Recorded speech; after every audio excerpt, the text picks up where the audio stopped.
بسم اللہ الرحمن الرحیم۔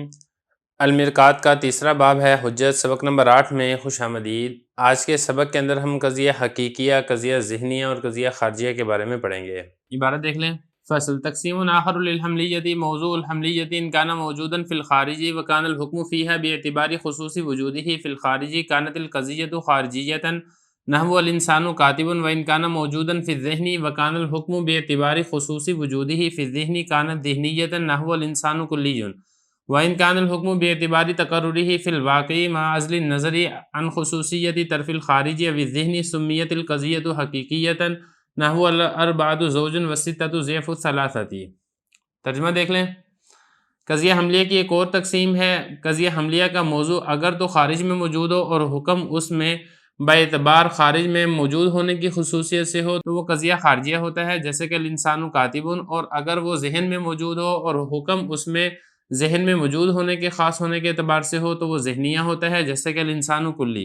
اور اگر وہ حکم باعتبار حقیقت میں اس کے موجود ہونے کے اعتبار سے ہوتا ہے، قطع نظر اس کے طرف خارج کی خاص ہونے کے یا ذہن میں خاص ہونے کے، تو نام رکھا جاتا ہے قضیہ حقیقیہ، جیسے کہ 4 یہ جفت ہے اور 6 یہ 3 کا ڈبل ہے۔ عبارت ہو گئی ہے، ترجمہ ہو گیا ہے، اب چلتے ہیں اس کی تشریح کی طرف۔ تو سبق بہت آسان ہے، پہلے آپ 3 چیزیں سمجھ لیں، ایک ہے جہان خارج، دوسرا ہے جہان ذہن، تیسرا ہے جہان نفس الامر۔ جہان خارج کہتے ہیں کہ جو چیز خارج کے اندر موجود ہو، مثال کے طور پہ چاند ہے، ستارے ہیں، زمین ہے وغیرہ ذالک، یہ سارے کے سارے خارج میں موجود ہے، خارج کے جہان کے اندر ہیں۔ دوسرا ہے جہان ذہنی، جو چیز خارج کے اندر موجود نہ ہو، صرف اور صرف آپ کی سوچ اور آپ کے دماغ کے اندر ہو۔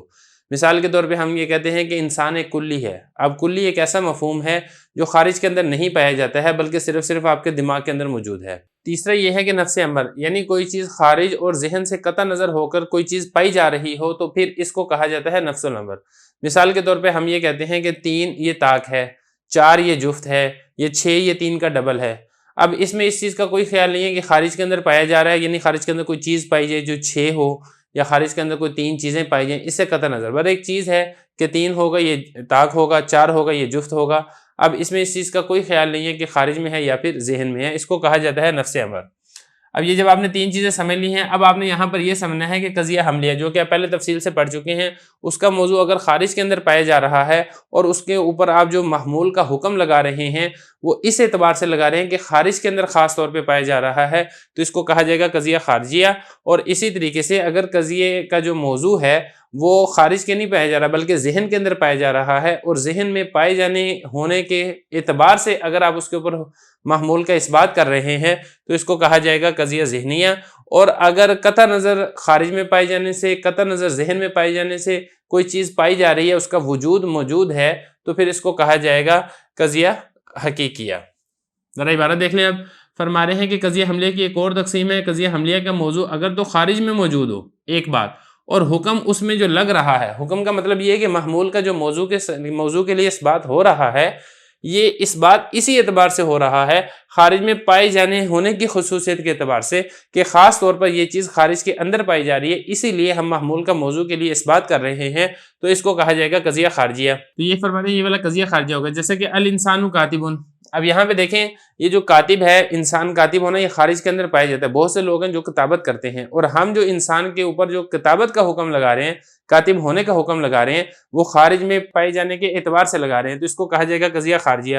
اور اگر جو قضیے کا موضوع ہے وہ ذہن کے اندر موجود ہے اور جو حکم اس پر لگ رہا ہے، یعنی جو محمول کا موضوع کے لیے اس بات ہو رہا ہے، وہ ذہن میں پائے جانے کے اعتبار سے، یعنی محمول موضوع کے ساتھ خاص ہے، ذہن میں پائے جانے کے اعتبار سے، اس لیے آپ حکم لگا رہے ہیں، تو اس کو کہا جائے گا قضیہ ذہنیہ، جیسے کہ الانسان کلی۔ اب انسان کلی، اب کلی تو مفہوم کو کہتے ہیں، یعنی جو آپ کے دماغ اور آپ کے سوچ کے اندر آتا ہے، خارج کے اندر تو اس کا وجود نہیں پایا جاتا، خارج کے اندر اس کے افراد پائے جاتے ہیں، اس مفہوم کا وجود نہیں پایا جاتا ہے۔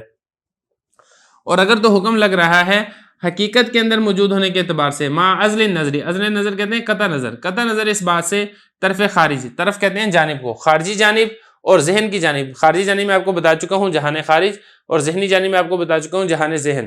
اب قطع نظر اس بات سے کہ خارج میں پایا جا رہا ہے، قطع نظر اس بات سے کہ ذہن میں پایا جا رہا ہے، بس ایک چیز کا وجود ہے، تو پھر اس کو نام رکھا جاتا ہے قضیہ حقیقیہ، جیسے کہ الاربعۃ زوج، جو 4 ہے وہ جفت ہے، جو 6 ہے وہ 3 کا ڈبل ہے۔